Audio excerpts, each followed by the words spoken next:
Hello दोस्तों, मैं सुदेश्वर यादव पर्दाफाश में आपका स्वागत करता हूं। मेरा आज का जो वीडियो है वो पाखंड के खिलाफ है। समाज में ऐसे बहुत पाखंड फैले हुए हैं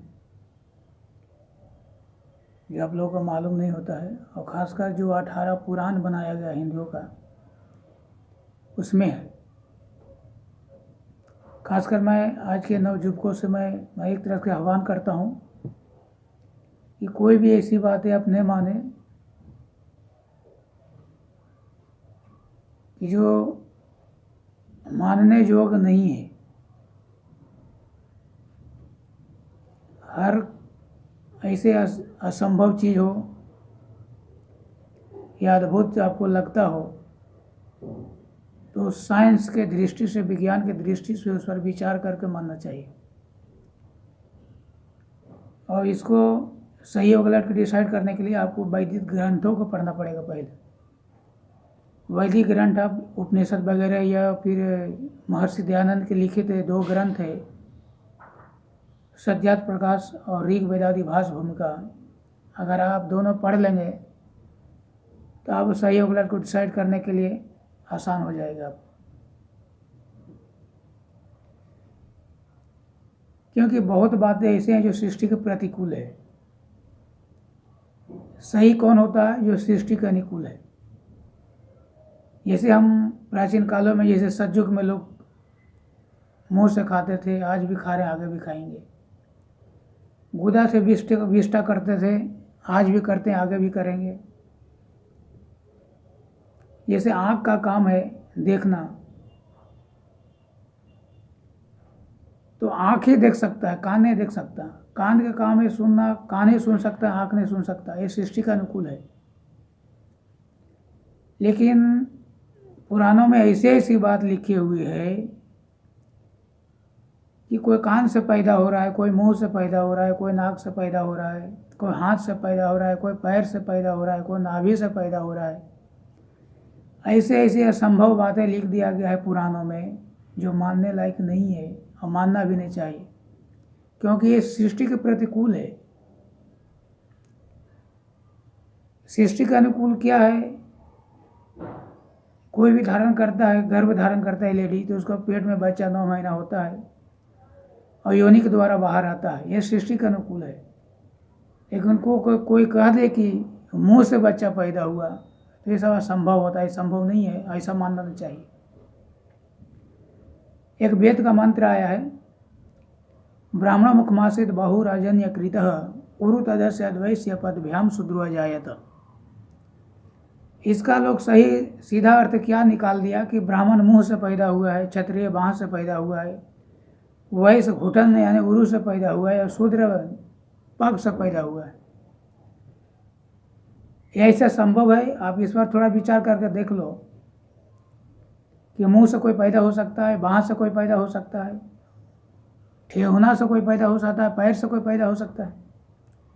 ये वेदों का सांकेतिक अर्थ है, और वेद का अर्थ कैसे ही अर्थ को अनर्थ करके लोगों को भ्रम जाल में फैलाया गया है, और वेदों पर बहुत लोग निंदा वेदों को किया है, टीका टिप्पणी किया है। इसका अर्थ क्या होता है सही कि जैसे ब्राह्मण समाज में मुख्य है, जैसे शरीर में मुख्य अंग कौन है? सिर है, मुंह है। तो वैसे इसका अर्थ है कि समाज में ब्राह्मण का जो स्थान है वो मुख के सदृश है, माने सबसे हेड है, प्रधान है। मुख से पैदा नहीं हुआ बल्कि मुख के सदृश है। वैसे क्षत्रिय जो है बाहुबल के सदृश है। बाहुबल से मतलब बाँह से पैदा नहीं हुए। क्षत्रिय काम में देश की रक्षा करना, लड़ाई करना, वो बाहुबल के द्वारा देश को रक्षा करते हैं। तो क्षत्रिय का जो स्थान है वो बाहुबल के सदृश है, बाहुबल से पैदा नहीं हुआ। वैश्य का जन्म है घुटन के सदृश है। जैसे व्यापारी लोग का, वैश्य का काम है व्यापार करना, खेती करना, पशुपालन करना, तो उसमें चलना ज़्यादा होता है। उसका काम होता है घुटन के द्वारा चलना, आना जाना पैरों के द्वारा होता है। तो वैश्य घुटन के सदृश पैदा हुआ है, घुटन से पैदा नहीं हुआ है। और शूद्र पग के सदृश है, सबसे नीच कैटेगरी शूद्र को दिया गया है, क्या शरीर का सबसे नीचा भाग पग होता है। और शूद्र उसको कहा जाता है जो मूर्ख है, गंवार हो, अयासी हो, दारूड़िया जिसको हम कहते हैं कि शराबी हो, जुआरी हो। शूद्र कोई वंशज नहीं होता। कहने का मतलब कि ब्राह्मण मुख के सदृश है, क्षत्रिय बाहु के सदृश है, वैश्य घुटन के सदृश है और शूद्र पग के सदृश है। तो मुंह से, हाथ से और पैर से पैदा नहीं हुआ है।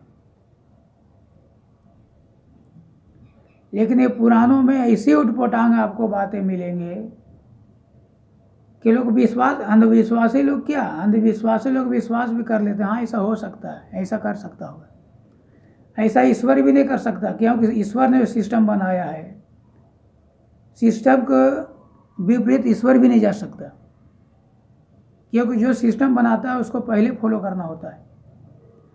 आप कृष्ण को भगवान मानते हैं, राम को मानते हैं, शंकर को मानते हैं। कृष्ण भी 9 महीना गर्भ में रहकर योनि से जन्म लिया। हालांकि आप सीरियल देखोगे तो सीरियल में दिखाता है कि प्रकट हो गया, पर ऐसा नहीं है। वो बढ़ा चढ़ाने करके ऐसा बताया गया है। ये सबसे मेन प्रॉब्लम है कि ये ब्राह्मणों लोग, प्राचीन ब्राह्मणों ने क्या किया है, किसी को महान बनाना है तो उसको जन्म को एकदम जन्म ही उसका माना अलग प्रपंच रख देते हैं कि उसको जन्म साधारण नहीं हुआ है माँ बाप से, वो प्रकट हो गए। जन्म व्यवस्था को लोग खराब कर देते हैं। राम के बारे में तो बहुजन वाले तो और गलत बता दिए हैं। दशरथ के बाल बच्चा नहीं हो रहे थे तो पुत्रेष्टि जज किया,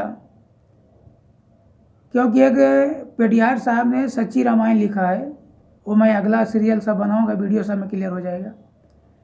तो उसमें सभी सारे उठपटांग बातें लिखी हुई है कि रानियों तीनों, जो दशरथ के 3 रानियाँ तो ऋषियों के साथ सोने के लिए भेज दिया गया, तो कौशल्या को घोड़े का साथ सुलाया गया। ये सब उठपटांग बातें हैं। पुत्रेष्टि यज्ञ में रानियों को खीर खिलाया गया था, और उसमें क्या था, वो मंत्रविद खीर था, और खीरों में औषधियों युक्त खीर था वो। क्या हम किया, आयुर्वेद पढ़ोगे या फिर धर्मांतरी ग्रंथ पढ़ोगे तो उसमें पुत्र प्राप्ति के, संतान प्राप्ति के लिए बहुत जड़ी बूटियों का विधान आया है। तो जो खीर था वो जड़ी बूटी युक्त खीर था। वो खीर खाने से गर्भ, केवल खीर खाने से गर्भ नहीं ठहर गया, बल्कि रानियों के साथ संबंध दशरथ ने बनाया था, यह हकीकत है। लेकिन उन लोगों ने राम को बदनाम किया है। ये सच्ची रामायण वाला, ये बहुजन समाज वाला जो वीडियो बना रहे हैं वो गलत है। मेरा कहने का मतलब कि राम भी कौशल्या के पेट में 9 महीना रहे और वो भी योनि से प्रकट हुए हैं, यह हकीकत है। दूसरा, आज आप शंकर के बारे में जानते हैं, लोग कहते हैं कि अरे वो तो आदि मानव, कभी जन्म नहीं लिए, कभी मरे नहीं। ये सब बकवास है, फालतू की बातें हैं। वो अलग अलग संप्रदाय कैसे बना, ये मत कैसे बना, ये भगवानों का विभाजन कैसे हुआ, सब मैं एक करके वीडियो आपको बना के क्लियर बताऊंगा आगे। आप मेरा वीडियो देखते रहना। तो शंकर जी जहाँ जन्म लिए वहाँ के लोगों ने हजारों वीडियो बना के रखे हुए हैं, कैसे प्रकट हुए। उस बचपन का नाम था शंभू शेख, वो सारा वीडियो है। शंकर जी माँ बाप के भी संतान हैं, वो माता के गर्भ में पैदा हुए और वो भी योनि से प्रकट हुए। कहने का मतलब कि कोई भी बच्चा अगर जन्म लेता है तो वो भी पहले माँ के गर्भ में रहता है और योनि से प्रकट होता है। कोई भी मुंह से, आँख से, कान से पैदा नहीं हो सकता। ये सृष्टि के प्रतिकूल नहीं है, प्रतिकूल या अनुकूल नहीं है, प्रतिकूल हो जाता है, उल्टा हो जाता है। अब पुराण वालों ने क्या किया कि पुराण को नाम दे दिया कि व्यास ऋषि ने लिखा है, क्योंकि पुराण में ऐसी फालतू बात लिखे हुए है। बात कुछ अच्छे भी, ऐसे नहीं टोटल खराब लिखा हुआ है, अच्छी बात भी है, लेकिन बहुत गलत बात भी लिखी हुई है। तो व्यास ऋषि का नाम दे दिए कि व्यास ऋषि को नाम को देने से क्या होगा, लोग मानेंगे ही। व्यास जी ने केवल व्यास जी ने कौन कौन ग्रंथ लिखा, महाभारत लिखा, और जिस समय महाभारत लिखा व्यास जी, उस समय उसमें 10,000 श्लोक था। अभी महाभारत में 1 लाख से ऊपर श्लोक हो गया है। सोच लो कितने मिलावट किया गया है ग्रंथों में, कितना मतलब घाल मेल करके लोगों को भ्रम जाल में फंसा दिया गया है। अब इसी से अंदाज़ा लगा सकते हो कि अभी महाभारत का श्लोक 1 लाख से ऊपर हो गया। महाभारत जब लिखा गया उस समय 10,000 श्लोक था, और वैसा महाभारत आज भी मध्य प्रदेश में रखा हुआ है, आर्ष गुरुकुल में रखा हुआ है।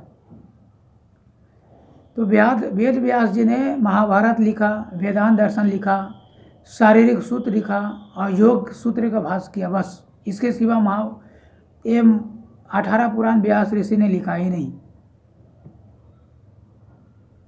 तो लोग क्या करते थे प्राचीन कालों में कि प्राचीन ब्राह्मणों ने क्या किया कि अपने मन से ग्रंथ लिख दिए और ऋषियों का नाम डाल देते थे, और ऋषियों के ग्रंथ में कुछ मिला देते थे कि हमारा बात तो मानेगा नहीं, लेकिन ऋषियों का बात मानेंगे लोग। राजा भोज के समय में क्या हुआ कि एक ब्राह्मण ने मार्कंडेय पुराण और शिव पुराण लिख दिया और उसमें व्यास ऋषि का नाम डाल दिया। बाद में जब राजा भोज के पता चला तो उस ब्राह्मण को हाथ कटवा दिया था और दंड भी दिया गया। उन्होंने घोषणा करवाया कि जिस किसी को भी ग्रंथ लिखना हो अपना नाम से लिखना है, किसी ऋषियों के नाम से नहीं। और ऋषि बदनाम हो रहे हैं, और ऋषि कितना बदनाम हो रहे हैं मैं अगले सीरियल में वीडियो में आपको क्लियर करूंगा। कहने का मतलब है कि लोगों ने उटपटांग चीज लिख लिख के रख दिए हैं अपने स्वार्थ के लिए, अपने धर्म को बढ़ा चढ़ा के बताने के लिए, और ऋषियों का नाम डाल दिया। आपको एक चीज और बताता हूँ, देवी भागवत में क्या लिखा है। देवी ने ब्रह्मा विष्णु का महेश का पैदा किया। देवी ने हाथ घिसा, हाथ में छाला पड़ गया और उसे ब्रह्मा पैदा हुआ, और उस ब्रह्मा से कहा कि तू मुझसे शादी कर। ब्रह्मा जी कहे कि नहीं, तू मेरी माँ लगती है, मैं तुमसे शादी नहीं कर सकता। उसको जला के भस्म कर दिया। फिर देवी ने हाथ घिसा, उसमें छाला पड़ा, उसे विष्णु पैदा हुआ। विष्णु से भी देवी जी ने कहा कि आप मुझसे शादी करो। वो कहा मेरा माँ है, आपने मुझे पैदा किया, आपसे शादी नहीं कर सकता। उसमें भी भस्म कर दिया। फिर हाथ घिसा और छाला पड़ा, हाथ से पैदा हो गया शंकर जी। अब शंकर जी की बात यही बात बोले, शंकर जी कहे कि ऐसा नहीं हो सकता, आप मेरी माँ है। लेकिन अगर अपना दूसरा अगर 3 लेडीज अगले दूसरा लेडीज को आप पैदा करो, दूसरा स्त्री को पैदा करो, तो उस समय शादी कर सकता हूँ। फिर शंकर जी बोले कि दोनों छाई किया दिख रहा है, तो बोला कि दोनों आपका भाई है, पहले पैदा किया था मैंने, इसको भस्म कर दिया, मेरे शादी से इनकार किया, इसलिए पर इन लोगों को जीवित करो, अब 3 दूसरा लड़कियों को पैदा करो, उससे हम तीनों शादी कर लेंगे। वो दोनों को जिंदा किया। बाद में सरस्वती पार्वती और लक्ष्मी को पैदा किया वो देवी ने, और तीनों से शादी कर लिया। अब विचार करने वाली बात पहले ये है कि वो देवी से तीनों प्रकट हुए, माँ हुआ, बात सही था। अब इसी देवी से 3 लड़की और पैदा हो गया, तो बहन हुआ कि नहीं? तो तीनों ने माँ से शादी नहीं किया और बहन से शादी कर लिया। पहला पॉइंट। दूसरा पॉइंट, हाथ घिसने से उसमें से कैसे पैदा हो गया मनुष्य, ये सोचने वाली बात होता है। हाथ से कभी मनुष्य पैदा हो सकता है? ये प्रकृति के प्रति अनुकूल नहीं, ये प्रतिकूल है, ये सृष्टि के प्रतिकूल है। ऐसे ही भागवत में भी कथा आता है कि विष्णु के नाभि से कमल पैदा हुआ, कमल से ब्रह्मा, और ब्रह्मा के दाहिना ओर से मनु, दाहिना अंगूठा से मनु पैदा हुआ, और बायां अंगूठा से शत्रुपा, और ललाट से रुद्र और मरीचादि पैदा हुआ, और इसी से सब लेडी औरतें पैदा हुई, और इसी औरतें से जानवर, पशु, पक्षी, वृक्ष, पेड़ पौधे सब इसी औरत से पैदा हुआ। सोच लो ये कैसे कैसे अंदर का बातें इसमें लिखा हुआ है। ये संभव है? ये आज का भी देखा हुआ ऐसे कभी औरत से पशु पक्षी पैदा होता है या पेड़ पौधा पैदा होता है? सृष्टि का अनुकूल क्या हुआ है? अगर मनुष्य हो तो मनुष्य से मनुष्य पैदा होता है, घोड़ा है तो घोड़ा से घोड़ा पैदा होता है, भैंस हो तो भैंस से भैंस पैदा होता है, पक्षी है तो पक्षी से पक्षी पैदा होगा। पर ये आलतू फालतू ये सब ऐसे इस पटांग से डाल दिए हैं उड़ान पुराण में कि मानने जोग नहीं है। अब मनु महाराज ने छींक दिया और उसको मुंह से इक्ष्वाकु पैदा हो गया। ये मानो जो बात है। ब्रह्मा जी एक बार जम्हाई लिया, उसे जामवंत पैदा हुआ, जो रामायण में आपको जामवंत का नाम आया है। ब्रह्मा जी जम्हाई लिए, उसे जामवंत पैदा हो गया। तो ये सब जो बात है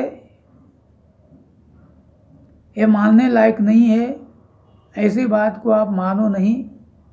आप किसी चीज़ पर आप जांचो, परखो, विचार करो उस साइंस के दृष्टि से, और सृष्टि के अनुकूल ईश्वर की जो सृष्टि है उसके अनुकूल आप इस पर विचार करो कि क्या सही है क्या गलत है।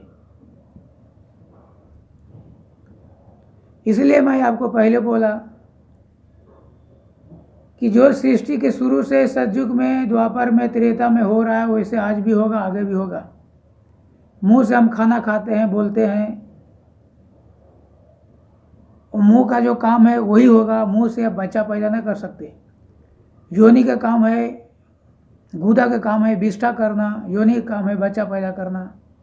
वो वही हो सकता है, दूसरा उससे दूसरा काम नहीं हो सकता।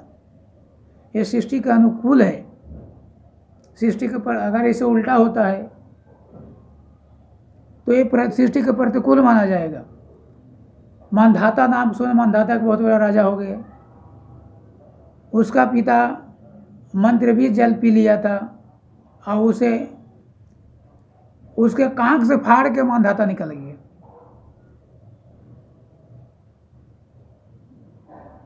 तो ऐसी अनर्गल बात आपको नहीं मानना है।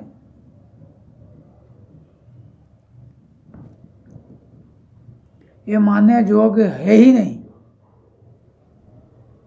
संतान जो प्राप्ति का जो स्थान है वो केवल योनि ही होता है। अभी आप देखते हैं कि लोग पेट फाड़ करके ऑपरेशन से बच्चा निकाल रहे हैं, टेस्ट ट्यूब द्वारा बच्चा पैदा किया जा रहा है। ये सृष्टि के अनुकूल है, ये भी सृष्टि के प्रतिकूल है। लेकिन सृष्टि का अनुकूल यही है कि बच्चा पैदा होने के पहले स्त्री और पुरुष को संपर्क आना पड़ता है, संभोग करना पड़ता है, 9 महीना घर में रहना पड़ता है तो बच्चा पैदा होता है। यहाँ तो देखा जाता है कि बस जम्हाई लिया बच्चा हो गया, छींक दिया बच्चा पैदा हो गया, चाहे पेट में हो या ना हो। तो ये सब अनर्गल बात है। ऐसा बात आप नहीं माने। खासकर मैं जुआओं से अपील करना चाहता हूँ कि ऐसी बात नहीं माने। आप वैदिक ग्रंथों को पढ़ो, अब साइंस के तराजू पर तौलो, विचार करो कि ये सही है कि गलत है।